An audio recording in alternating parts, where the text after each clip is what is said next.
예, 요르단과의 4강전 본격적으로 이제 분석을 해드리겠습니다. 공격과 수비 모두 무너진 우리나라 축구 대표팀 모습에 밤새 속 터졌다는 분들 많으셨고요. 매 경기마다 클린스만 감독 무전술, 무전략 모습이 논란이 되고 있습니다. 네, 이게 추정치지만 클린스만 감독 연봉이 29억 원 정도라고 하는데 선임 때부터 논란이었다고 합니다. 당장 3월에 있을 월드컵 예선을 앞두고 교체 요구가 잇따르고 있습니다. 박문성 해설가와 이야기 나눠보겠습니다. 어서 오세요. 네, 안녕하세요. 안녕하세요. 예. 네. 밤새 축구 경기 보시고 나름 또 분석도 하셨을 것 같은데 네. 어제 가장 큰 페인이 어디에 있었다고 보세요? 많이 답답하셨을 것 같아요. 예, 저도 네, 많은 분들이 보셨을 텐데. 뭔가 좀 전술이 작전이 나와야 될 텐데 전혀 안 나오더라고요. 그렇죠. 예. 그러니까 뭐 크게 보자면 우리가 어제 수치로 0을 기록한 게 하나 있습니다. 예, 예. 유효슈팅이라고 하는 게 0이었는데 축구에서 유효슈팅이라고 하면 골대 안으로 슈팅이 들어간 걸 유효슈팅이라고 골대 맞은 게 하나 있었는데 그건 이제 유효슈팅이 아니군요. 네, 예. 골대 맞으면 안 되고 골대 안으로 그러니까 골이 안 됐어도 우리가 야. 골이 아니라 그 골대 안으로 향하는 슈팅 자체가 하나도 없었습니다. 이게 우리의 아시안컵 한국 축구 도전사에 있어서 역사상 최초의 일이에요. 아, 그래요? 자, 근데 한번 예. 보시죠. 우리는 손흥민이 있죠. 예. 이강인이 있죠. 황희찬이 있습니다. 유럽파를 이렇게 상당수를 보유하고도 유효 슈팅조차 하나도 때리지 못했다? 이것은 큰 문제라고 할 수 있겠죠. 예. 그 유효 슈팅이 하나도 나오지 않은 이유, 가장 큰 이유 어디 있다 보세요? 표면적으로는 체력 문제가 있었죠. 우리 선수들이 뛰지를 못했습니다. 아. 아무래도 16강, 8강을 계속해서 연장 승부를 좀 치렀죠. 그러다 보니까 이제 체력적으로 굉장히 좀 가라앉은 상태였습니다. 예, 예. 경기가 딱 시작하자마자 우리 선수들이 뛰는 데 있어서 상대보다 계속 좀 뒤처지는 모습들. 예. 공격을 할 때는 서로가 계속 뛰면서 볼을 좀 받아줄 수 있는 위치로 가야 되고요. 네. 수비할 때도 같이 뛰면서 상대 공격수를 에워싸는 형태로 가야 되는데 뛰지 못하니 패스를 받지도 못하고 압박도 못하는 거죠. 네. 이런 체력적인 문제가 표면적인 문제였는데 네. 하지만 좀 더 가보면 이런 체력적인 저하, 체력적인 문제는 이미 예견된 문제였죠. 예. 그렇죠. 우리가 16강과 8강 경기를 연장 승부로 연달아 치렀기 때문에 예. 다 힘들 거라는 걸 예견됐는데 이 예견된 문제를 감독이 대처하지 못했다. 이게 사실 좀 더 본질적인 문제입니다. 클린스만 감독이 제대로 대처하지 못했다. 자, 그러면요. 다시 경기로 돌아와서 언제쯤 어떤 전술을 폈어야 되는 겁니까? 자, 그러니까 처음에 시작했을 때는 원래 우리가 주로 쓰던 형태를 썼습니다. 예. 그러니까 포메이션으로 따지면 뭐 4-3-3 형태를 좀 했는데 우리가 패스가 계속 끊겼죠. 네, 네. 그다음에 위험 지역에서 패스 미스 계속 나왔고요. 그렇죠. 김민재가 없는 상태에서 김민재 없고 그다음에 수비형 미드필더 박용우 선수 쪽에서 계속 미스가 일어났단 말이에요. 예. 상대는 이미 우리가 조별리그 때 만났던 상대인데 거기 알타마리, 알라이마트라고 하는 두 선수로 공격하는 걸 알아요. 예. 우리 축구에서는 뭐라고 얘기하냐면 예. 공격수와 수비수가 같은 숫자면 수비수가 불리합니다. 2대2 상황이면 무조건 공격 쪽에 유리한 거예요. 그렇군요. 수비 입장에서는 항상 플러스 1이 더 많아야 됩니다. 예. 상대가 2명으로 공격하면 우리는 3명이 돼야 되겠죠. 상대가 2명으로 계속 밀고 들어왔으면 우리 센터백 2명이 불안했으면 수비수를 한 명 더 넣어서 백스리로 바꿔야 됩니다. 네. 그래서 3대2 상황을 만들었어야 했는데 그러지 못했다는 거죠. 아. 박용우 선수도 흔들렸으면 예. 최소한 제가 봐서는 전반전 끝나고 예. 후반전 들어가면서 변화를 줬어야 돼요. 그러니까요. 하나도 변화 안 줬잖아요. 그렇죠. 좀 바로 지나고 후반전 나서 이어졌죠. 결국은 박용우 선수 쪽에서 실점이 일어난 다음에야 교체를 했죠. 이미 예. 좀 늦어버렸습니다. 아니 그 해설을 들어보면 다른 이제 뭐 축구 해설가입니다만 그 축구 중계하는 그 해설가도 뭔가 전술의 변화가 필요하다. 빨리 뭐 교체를 좀 해야 한다라는 이야기가 계속 나오더라고요. 그런데도 왜 안 하고 있었던 겁니까? 예. 네. 감독이 변화를 줄 수 있는 건 이제 크게 세 가지가 있죠. 네. 선발 라인업에 변화를 줄 수 있습니다. 예. 그다음 선발 라인업에 넣었는데 상대의 흐름에 따라서 좀 변화를 줘야 되겠는데 그랬을 때는 넣은 선수들의 위치를 조정시킬 수 있어요. 이게 두 번째고요. 예. 또 세 번째는 아예 선수를 교체해서 변화를 줄 수가 있죠. 이 세 가지를 줄 수 있는데 예. 아무것도 하지 않았습니다. 자, 그러면 왜 그랬을까 이렇게 예. 물어보시는 옆에 거잖아요. 코치들도 좀 있던데요. 네, 어쨌든 최종 예. 결정은 감독이 하는 건데 클린스만 감독은 사실 이런 전술적인 변화, 전술적인 선택에 있어서 그렇게 좋은 평가를 그동안 받아왔던 감독이 아닙니다. 이전 대회들, 이전 팀에서도 그랬었습니까? 맞습니다. 그러니까 우리 대표팀을 맡은 지가 1년이 됐는데 네. 1년 동안 이렇게 길게 내다보면 클린스만 감독이 도대체 어떠한 축구를 보여줬지? 어떠한 순간에서 이런 전술적인 승부수를 던졌지? 기억이 나는 게 별로 없습니다. 우리 1년 동안도 그렇지만 클린스만 감독은 물론 선수 때는 위대한 선수였습니다. 예. 하지만 지도자로 변신하고 나서는 독일 대표팀, 미국 대표팀, 바이에른 뮌헨, 헤르타 예. 베를린이라고 하는 4개 팀을 맡았는데 어느 곳에서도 성적을 거둔 적이 성공적인 걸 거둔 적이 없어요. 예, 예. 클린스만 감독 네. 축구 전술을 뭐 한마디로 표현할 수 있는 특징적인 게 없습니까? 그게 문제죠. 아, 그러니까 지금 많은 축구 팬들은 또 축구를 보시는 분들은 이미 뭐 프리미어리그를 보시고 또 예. 분데스리가를 보시고 라리가를 보시면서 상당히 순위 좀 높아지셨어요. 예, 예. 보는 눈이. 그렇죠. 그래서 딱 보면 저 감독은 이런 축구를 하는구나. 아. 이 감독은 이런 걸 지향하는구나. 이런 걸 알 수가 있는데 클린스만 감독을 한마디로 얘기할 그 전술을 얘기할 수 있는 게 없어요. 아. 즉 그것은 클린스만 감독의 전술적인 색채가 부재하다는 거죠. 예, 예. 굳이 얘기하자면 이렇게 얘기합니다. 좀 옛날 올드한 축구예요. 네. 옛날 독일이 했던 같은 느낌의 그런 축구죠. 아. 요즘 축구하고는 결이 맞지 않습니다. 자, 그렇다면요. 자, 클린스만 그 감독이 그동안 감독의 모습을, 그러니까 선수성 훌륭했지만 훌륭한 감독의 모습을 보여주지 못했는데 우리는 어떻게 이 클린스만 감독을 영입하게 된 겁니까? 그게 정말 넌센스죠. 예. 처음에 클린스만 감독이 우리 대표팀 감독 후보군으로 올랐을 때 예. 카타르 월드컵에서 끝나고 벤투 감독이 자기만의 어떤 빌드업 축구 이걸 통해서 16강을 그랬죠. 갔었죠. 예. 굉장히 많은 팬들이 환호를 했습니다. 끝난 다음에 새로운 감독 체제로 바꾸겠다라는 이야기를 했었는데 아. 근데 문제는 우리가 누군가를 사람을 예, 뽑고 사람을 선택해서 이제 앞으로 갈 때는 그 인사가 왜 이런 것 때문에 했다라고 하는 걸 특히나 이런 데서는 이야기를 해주죠. 네. 예. 계획을 얘기하고 비전을 공유합니다. 음. 그런데 끝나고 나서 축구협회가 그런 게 없었어요. 아. 왜 클린스만을 선임하는지에 대한 설명을 저는 기억이 나지가 않습니다. 그래요? 예. 그런데 어쨌든 클린스만 감독이 그동안 워낙 실패를 감독으로서는 했고 네. 이렇게 말씀드리겠습니다. 국제 무대에서 감독 클린스만은 평가가 끝난 분입니다. 아. 감독으로서는 이미 경쟁력이 없다라고 끝난 분이지. 그래서 근데 전문가 수준의 기자들, 취재 기자들, 스포츠 전문 기자들도 많잖아요. 그러면 당시에 많은 지적이 있었습니까? 엄청난 비판이 있었죠. 아. 그리고 이래서는 안 된다. 클린스만 감독이 이미 그런 평가들이 많기 때문에 예를 들면 독일 미디어에서 왜 한국이 우리의 클린스만을 데려가냐 예. 그런 보도도 있었어요? 있었고요. 이번 대회 아시안컵 앞두고 미국에 있는 ESPN이라고 하는 매체에서 뭐라고 했냐면 한국 대표팀엔 손흥민, 김민재, 이강인, 황희찬이 있다. 예. 그런데 감독이 클린스만이다. 이렇게 표현을 했습니다. 미국도 왜냐하면 미국 대표팀을 하면서 지켜봤기 때문에 예. 왜 저런 좋은 선수들이 있는 팀이 클린스만 감독을 데려가지? 이런 거였죠. 선임 당시에도 그런 문제 제기를 했음에도 불구하고 모르겠습니다. 이유는 왜 클린스만을 최종적으로 낙점했는지는 밝히지 않았지만 예. 결과적으로는 축구협회의 선택이었죠. 예, 여러 가지 클린스만 감독에 대한 평가를 지적해 주셨어요. 평가가 감독으로선 끝났다라는 말씀까지 하셨는데 그런데 축구협회에서는 이런 얘기들을 듣지 않습니까?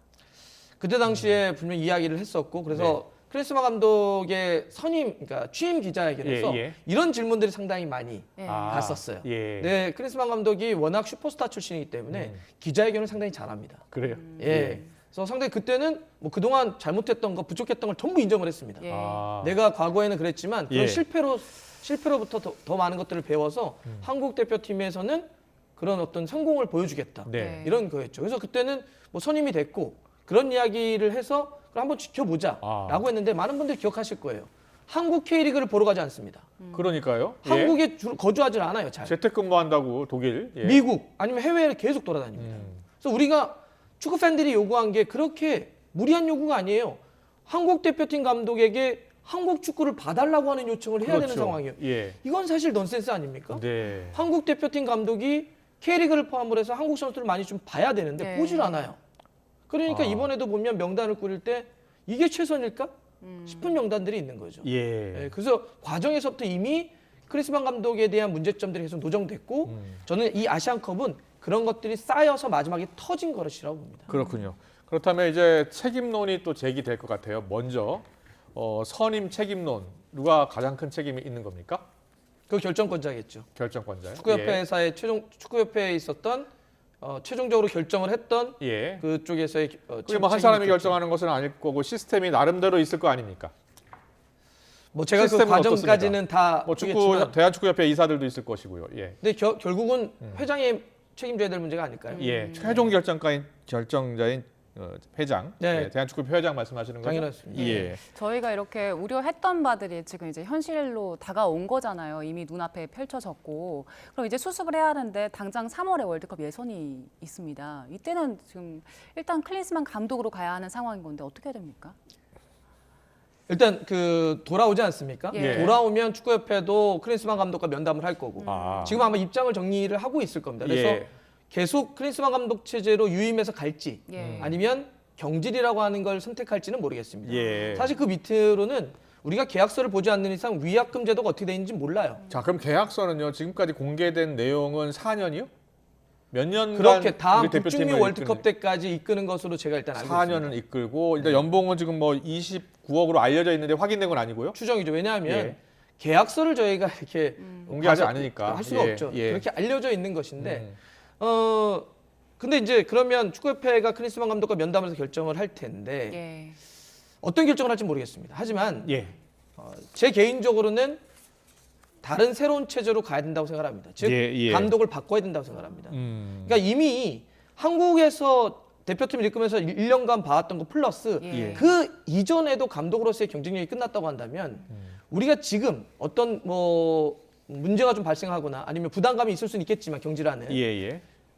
더 큰 문제점들을 막기 위해서라도 지금 서로 헤어지는 게 전 좋을 수 있다 생각합니다. 경제라면 또 본인은 지금 뭐 사퇴하지 않겠다라고는 입장을 간접적으로 지금 밝힌 상황이기 때문에 만약에 경질을 하면 다 위약금을 우리가 다 물어줘야 된다면서요. 근데 이제 그건 아까 말씀드렸지만 계약서에 구체적인 내용이 어떻게 써 있는지는 모릅니다. 그래서 그 과정은 봐야 되겠지만 예. 기본적으로 이런 게 있습니다. 내가 스스로 물러나겠다. 규칙 사유가 누구에게 있느냐. 계약 기간이 있는데도 불구하고 중간에 그만두면 감독이 잘못해서 아니면 감독이 먼저 그만두겠다라고 얘기하면 감독이 규칙 사유가 있는 거예요. 예, 예. 협회가 자르겠다라고 하면 협회에게 규칙 사유가 있습니다. 그래서 원래 일반적으로 보면 규칙 사유가 있는 쪽에서 책임을 지게 돼 있어요. 예. 예. 그러니까 만약에 클린스만 감독도 지금 얘기할 수 없습니다. 내가 만약에 그만두겠다고 하면 일반적으로는 위약금이 발생하지 않습니다. 예. 하지만 협회가 자르겠다라고 하면 협회가 규칙 사유가 있기 때문에 협회가 위약금을 내야 되는 건데 이거 네. 구체적으로는 예, 지금 예. 둘 간의 계약 관계는 모르겠습니다만 그런데 지금 뭐 위약금이 얼마인지 또 어떠한 뭐 비용이 따를지는 모르겠지만 예. 어찌 보면 좀 지금 적게 막을 수 있는 걸 나중에 너무 크게 막을 수도 있다. 그러니까요. 예, 예. 그리고 그렇다면 일단 우리나라 축구 대표팀 감독, 우리나라 대표팀 출신 감독은 어떻습니까? 우리나라 감독 좋은 감독 많잖아요. 전 지난번 카타르 월드컵 끝나고 났을 때도 예. 국가대표 감독을 국내 감독으로 해야 되냐 해외 감독으로 해야 되냐 이런 얘기가 나왔을 때 저는 사실 그게 좀 이상했어요 질문이. 네. 왜 국적이 중요할까? 그렇죠. 능력이 중요한 거죠. 그러니까 예. 한국 국내 감독들 중에도 능력이 있으면 뽑으면 되고 예. 뭐 그게 아니면 더 좋은 감독이 있으면 해외 감독을 뽑으면 되겠죠. 예. 근데 제가 중요하다고 생각하는 이슈는 국적이 아니라 축구협회가 어떠한 기준으로 감독을 뽑을 것이냐라고 하는 선임에 대한 기준, 아. 비전, 예. 플랜이 명확하게 있어야 돼요. 축구협회가 그러면 카타르 월드컵을 우리가 16강을 갔는데 이런 축구로 갔다. 예. 근데 국제 경쟁력을 더 키우기 위해서는 이런 축구를 지향해야 되고 현대 트렌드를 놓고 봤을 때는 이런 축구가 맞다. 아. 그래서 이런 축구의 기준에서 우리는 이러이러한 감독들을 데려오려고 한다라고 예. 하면 축구 팬들이나 선수들이나 미디어들이 이해를 할 수 있겠죠. 근데 모든 과정이 생략돼요. 그냥 누구를 그래요? 딱 앉혀놓고 뽑으면 예. 그럼 그 다음부터 새로 시작돼야 되는 거예요. 축구가 우리 축구는 계속 4년마다 단절이 됩니다. 예. 월드컵 하나 치르느라고 빡빡해요. 끝나고 나면 4년 동안 싸워왔던 건 그냥 없는 거예요. 또 새롭게 4년, 또 새롭게 4년? 예, 왜 예. 그래야 되죠? 4년을 가서 성과를 내면 그 성과 위에서 하나 올라가서 스텝업, 예.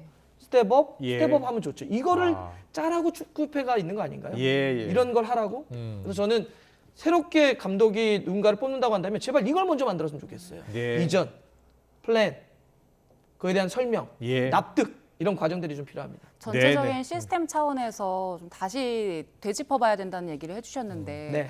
일단은 클린스만 감독이 사퇴 의사가 없다고 밝힌 상황이기 때문에 당장 월드컵 예선을 클린스만 감독과 지금 대표팀 체제를 치러야 되잖아요. 현재는 그렇죠. 그러면은 가장 시급하게 우리가 손봐야 할 부분은 어디라고 보세요?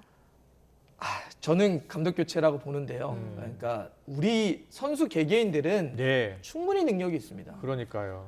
한국 축구의 100년의 역사를 통틀어 놓고 보더라도 예. 이렇게 좋은 멤버를 가진 우리가 없었어요. 최강의 맞습니다. 선수들이잖아요. 그렇죠. 지금. 2002년 월드컵 4강을 얘기하지만 네. 그때 멤버와 지금 멤버를 놓고 보면 이제 선수 개개인들은 맨파워가 좀 다르죠. 예. 개이기도 정말 좋고요. 그렇죠. 예. 그때는 히딩크 감독이 좀 특별한 시간이었죠. 아. 우리의 홈에서 열린 월드컵이었고 상당히 많은 시간을 줬기 때문에 엄청난 조직력으로 우리가 4강이라고 하는 걸 끌어냈는데 예. 지금 개개인들이 너무 뛰어나잖아요. 예. 그러면 정말 좋은 개개인들이 있는데 결국 근데 왜 좋은 축구가 안 나오죠? 결국 이 선수들을 한 팀으로 원팀으로 묶는 그 무엇인가 잘못된 거잖아요. 아. 우리는 그럼 원팀으로 묶는 걸 뭐라고 얘기하느냐? 약속, 패턴, 질서, 예. 결국 그걸 전술이라고 얘기하죠. 예. 전술을 누가 책임지죠? 감독이 책임지는 거 아니겠습니까? 그러면 이런 좋은 어떤 보석과 같은 선수들을 하나로 묶을 수 있는 좋은 지도자를 뽑아야 된다. 네. 이런 말씀 드리고 싶습니다.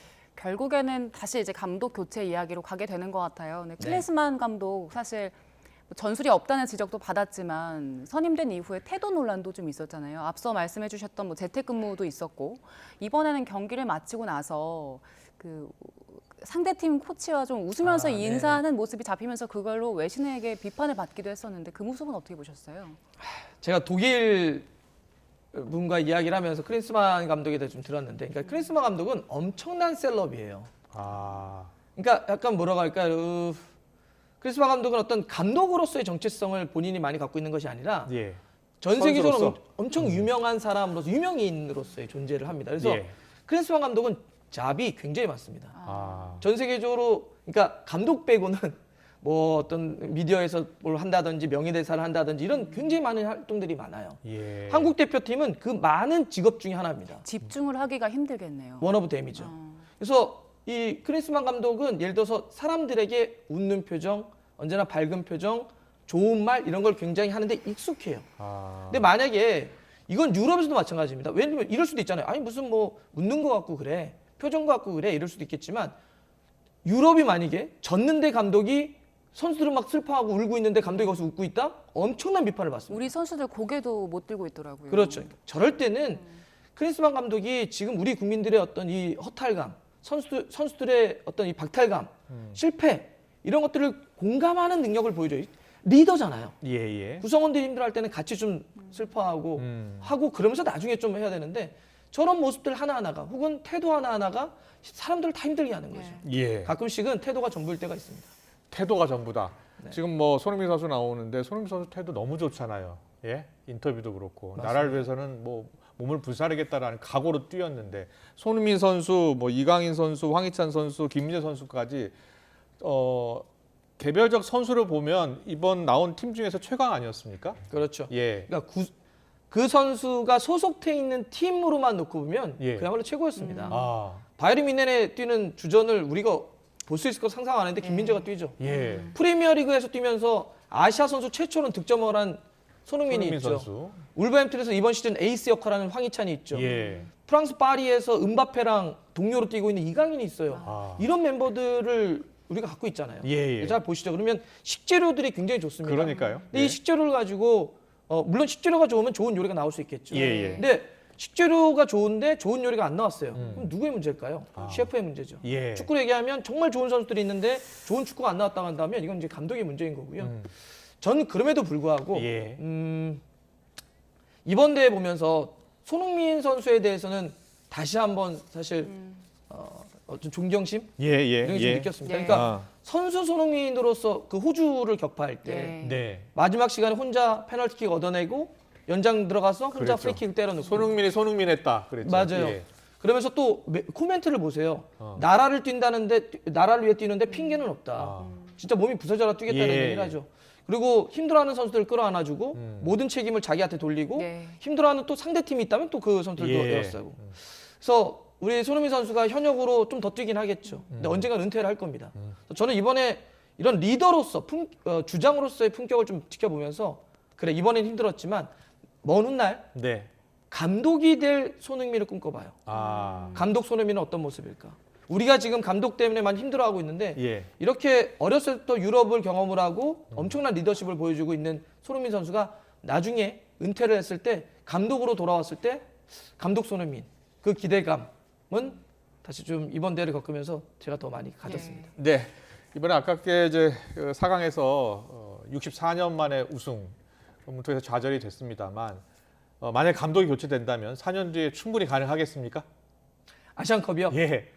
그럼요. 아시안컵은 우리가 언제나 우승 후보죠. 물론 오랫동안 우승하지 못하긴 했지만 멤버들이 좋잖아요.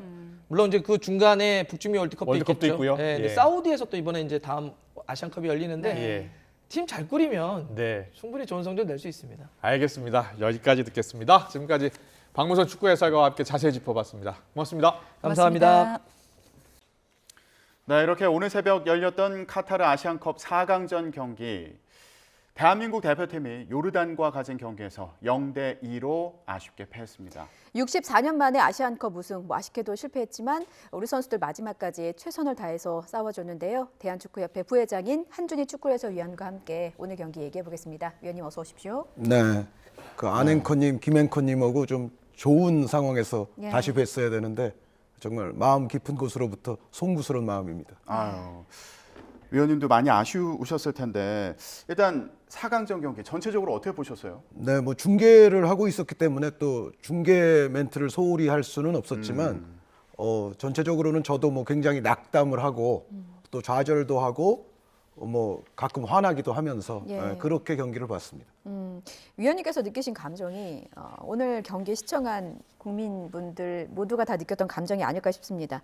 오늘 경기 분석을 해보겠습니다. 저희가 선발 명단 준비했는데요. 클린스만 감독의 전술이 정확히 이제 뭐였는지 답답해하고 궁금해한 분들이 참 많은 것 같습니다. 그래픽 보면서 좀 설명을 드리고 싶습니다.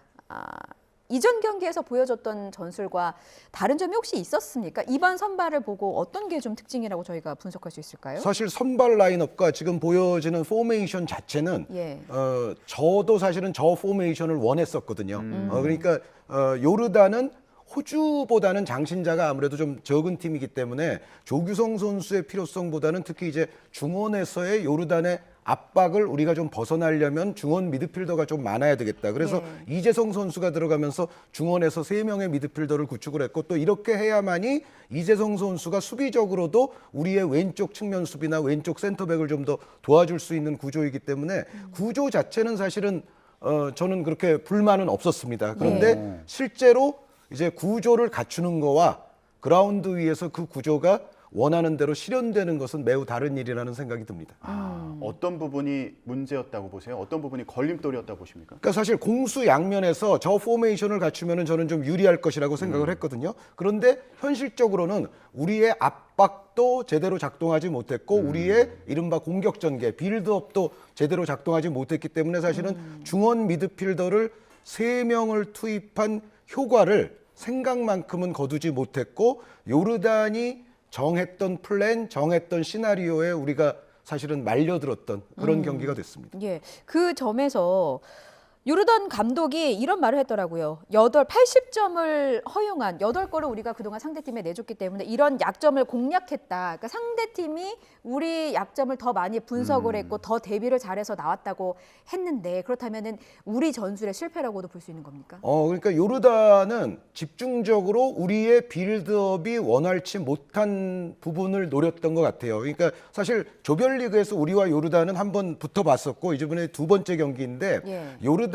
입장에서는 대한민국의 빌드업이 애초부터 그렇게 원활치 못하고 여기에 이제 김민재 선수까지 없다 보니까 우리가 후방으로부터 볼을 끌고 나오는 거에 더더욱 좀 애를 먹을 법한 경기였는데 요르단의 기본 컨셉은 그러니까 오히려 볼은 대한민국이 많이 갖고 있도록 하면 결국은 우리의 후방 빌드업 지점 어딘가에서 균열이 일어날 것이고 요르단은 그 볼을 뺏어서 빠르고 개인기 좋은 2명의 선수들로 하여금 이제 효율적인 역습을 감행하는 건데 지금 말씀을 들어보면 요르단은 그거를 정확하게 수행한 거 아닙니까? 예. 네, 우리는 사실은 그 약점을 극복하지 못한 채 당했다고 봐야 되겠죠. 예. 포메이션 같은 경우에는 위원님도 원했던 포메이션이라고 말씀해 주셨는데 이게 좀 실현되는 데 있어서 아쉬움이 있었다고 말씀해 주셨어요. 지금 말씀하신 것처럼 김민재 선수가 경고 누적으로 결장을 했는데 그 빈자리가 컸던 걸까요? 현실적으로는 컸습니다. 하지만 그것은 변명의 여지는 없다는 생각입니다. 왜냐하면 요르단도 수비 가운데 이제 왼발 쓰는 센터백인 알 아잘린 선수 그리고 공격 진영에서 개인기가 좋은 알리 오란 선수가 경고 누적으로 결장을 했거든요. 그러면은 김민재 선수의 결장이 우리로서도 뼈 아프긴 하지만 요르단도 2명의 선수가 결장을 하지 않았습니까? 그런데 여기서 이제 두 팀의 차이가 드러납니다. 요르단은 수비 1명, 공격 1명이 결장을 했는데 그 공백을 결과적으로는 완벽하게 저는 메웠다고 보여지고요. 그런데 이제 우리는 말씀드렸던 대로 김민재 선수의 공백이 크게 느껴졌으니까 사실은 그 결장자에 대한 공백을 메우는 차원에 있어서도 우리가 요르단에게 졌습니다. 그런 김민재 선수의 공백을 채울 수 있는 전술이 좀 부족했다는 평가가 좀 나오는 게 사실이군요. 네, 그러니까 김민재 선수가 사실은 있을 때에도 우리가 조별리그에서 요르단에게 고전하고서 예. 비겼었잖아요. 그러니까 김민재 선수가 있거나 없거나 결국 요즘 축구에서는 가장 중요한 것은 말씀드렸던 빌드업, 공격 전개, 그리고 압박, 그리고 전환, 이러한 어떤 키워드들에 있어서 체계가 잘 잡힌 팀이어야만이 결국은 궁극의 목표를 달성할 수가 있거든요. 그런데 네. 뭐 김민재 선수가 있으면 그래도 우리가 빌드업이라든지 뭐 수비면에서 분명히 강점은 생기겠습니다만 예. 그럼에도 불구하고 김민재 선수가 있거나 없거나 결국은 우리가 빌드업, 압박, 전환 이 세 가지 덕목에 있어서 그렇게 체계적인 팀이 아니었기 때문에 결국은 이런 결과가 초래됐고, 그리고 뭐 120분 혈투 얘기를 계속 하면서 뭐 좀비 축구 했습니다만 저는 사실 좀비 축구라는 그 말 자체도, 어휘 자체도 그렇게 뭐 정말 솔직히 말씀드리면 좋게 들리진 않았는데, 왜 그러냐면 좀비가 정말 쓰러트려도 계속 이제 일어나면서 이제 벌떼처럼 달려들어서 계속 공격을 하는 예. 이제 그런 차원에서 우리가 이제 막판 드라마틱한 승리를 계속 거두니까 이제 좀비 축구라고 했지만, 그런데 대부분의 영화에서 좀비들은 주인공은 아닙니다. 결국은 좀비는 주인공에게 퇴치가 되지 않습니까? 예. 그래서 저는 사실은 이거는 양면성을 가진 단어이고 그렇게 좋은 뜻은 아니었다는 생각을 하고 있습니다. 예. 네. 수비가 무너지면서 들어오는 공격을 그래도 조현우 선수가 최대한 선방하면서 버틴 것 같은데 어떻게 보셨어요? 조현우 선수 뭐 좀 전에 인터뷰도 나왔습니다만 예. 조현우 선수에 대해서는 아마 우리 모든 국민들, 축구 팬 분들도 전혀 불만이 없을 것 같습니다. 예. 그러니까 우리 전체 뭐 팀의 여러 가지 문제가 발생하면서 작동하지 않은 대목들이 있지만 조현우 선수만큼은 정말 우리 대표팀을 잘 지탱해 줬고, 조현우 선수가 아니었으면 사실은 그 이전 경기들에서부터 우리가 추가 실점할 위기들이 있었거든요. 그래서 뭐 조현우 선수로 인해서 또 우리가 여기까지 왔다라는 말씀은 드릴 수 있을 것 같습니다. 예, 뭐 조현우 선수 얼굴로 뭐 뒤꿈치로 온몸으로 선방을 또 펼쳤습니다. 너무 고생하셨고요. 근데 그 저희가 계속 수비진이 이제 불안했다라고 얘기를 하다 보니까, 그렇다면 공격진이 공격을 제대로 하지 못하고 수비 라인까지 내려와서 수비를 해야만 했었거든요. 그러다 보니까 유효 슈팅이 0개였습니다. 그러니까 경기 대회 초반부터 우리 수비가 불안했던 게 사실이고요. 그리고 지금 안 앵커님 말씀처럼 수비 뒤쪽이 불안하면 예. 사실은 공격수들도 자기의 마음껏 능력을 펼치기가 기본적으로 어려운 법입니다. 그래서 네. 그런 부분들을 분명히 의식하고 뛰어야 되기 때문에 공격수들도 분명히 손해를 봤는데, 그런데 이제 그것을 제외하더라도 공격에 있어서도 조직적이고 유기적인 상황이 그렇게 많이 나오지는 못했어요. 이번 대회 전체적으로 보면 이 경기만 하더라도 요르단보다 훨씬 슈팅 수가 적었고, 네. 그리고 유효 슈팅이라는 것은 물론 우리가 기둥을 맞춘, 골대를 맞춘 샷도 하나 있기는 했습니다만, 이대성 선수. 예, 근데 기둥을 맞춘 샷은 사실 유효 슈팅에 집계가 되지 않거든요. 그래서 이제 우리 유효 슈팅이 0으로 나오는데, 전체적으로 요르단은 상대적으로 유효 슈팅이 많았단 말이죠. 그것은 요르단이 훨씬 더 좋은 기회 자체를 만드는 능력에 있어서도 우리보다 좋았다는 이야기이고, 그리고 상대적으로 우리의 어떤 좀 단조로운, 그리고 개인의 능력에 의존하는 그런 공격 패턴은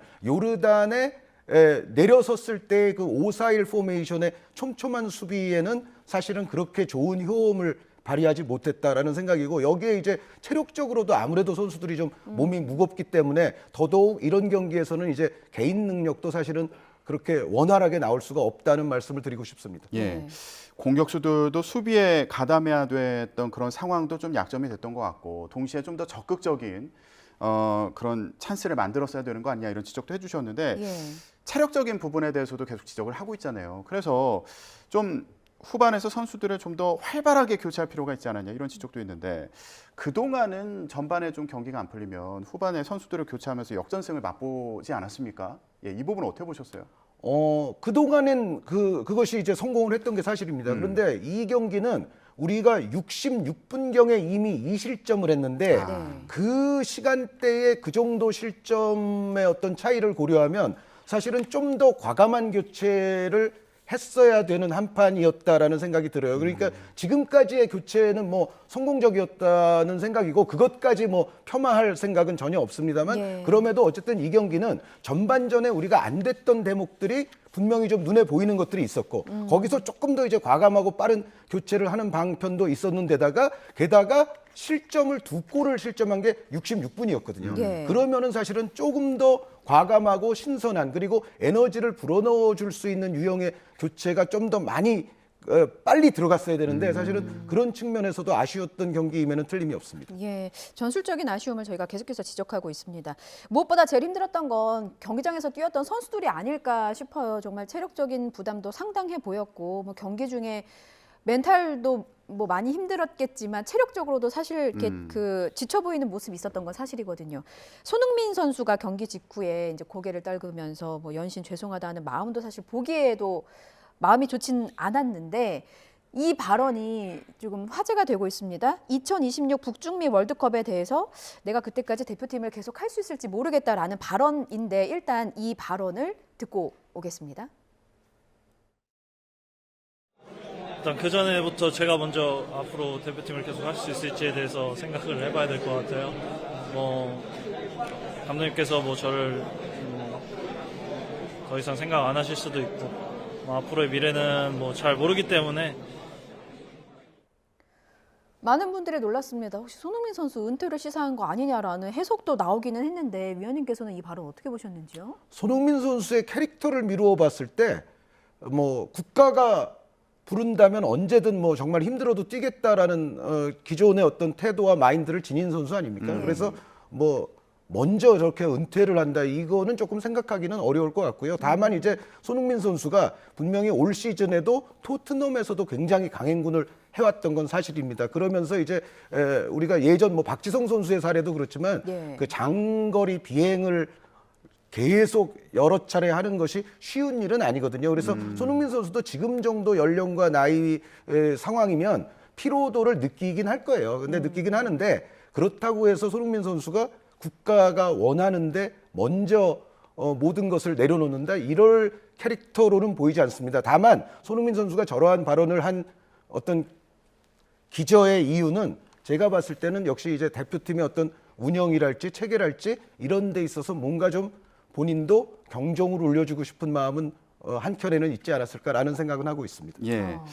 손흥민 선수 대표팀의 주장으로서 동료들은 잘했다, 나를 질타해달라 이렇게 얘기하기도 했고요. 그리고 감독님도 비판하지 말아달라 이렇게 얘기하기도 했거든요. 이런 소회는 좀 어떻게 들으셨습니까? 네, 손흥민 선수는 뭐 본인도 이야기했듯이 우리 대표팀의 리더 아니겠습니까? 캡틴입니다. 그래서 캡틴과 리더로서 할 수 있는 뭐 적절했던 발언이라고는 생각을 하고요. 그런데 그럼에도 어쨌든 클린스만 감독 본인도 뭐 들어가서 분석을 하겠다고 했는데 사실은 분석의 최우선의 대상은 클린스만 감독 자신이 될 수가 있거든요. 예. 네, 그러니까 뭐 클린스만 감독 이하 모든 전체적인 선수단의 운영, 전술, 전략, 퍼포먼스 이 부분에 대해서는 분명히 엄정하고 냉정한 이제 분석과 반성과 평가가 있어야 될 걸로 믿고 있습니다. 엄정하고 냉정한 분석과 반성과 평가라고 하셨는데 그러다 보니까 이제 일각에서는 클린스만 감독에 대한 경질론이 계속해서 나오고 있거든요. 관련 질문도 나왔습니다만 클린스만 감독은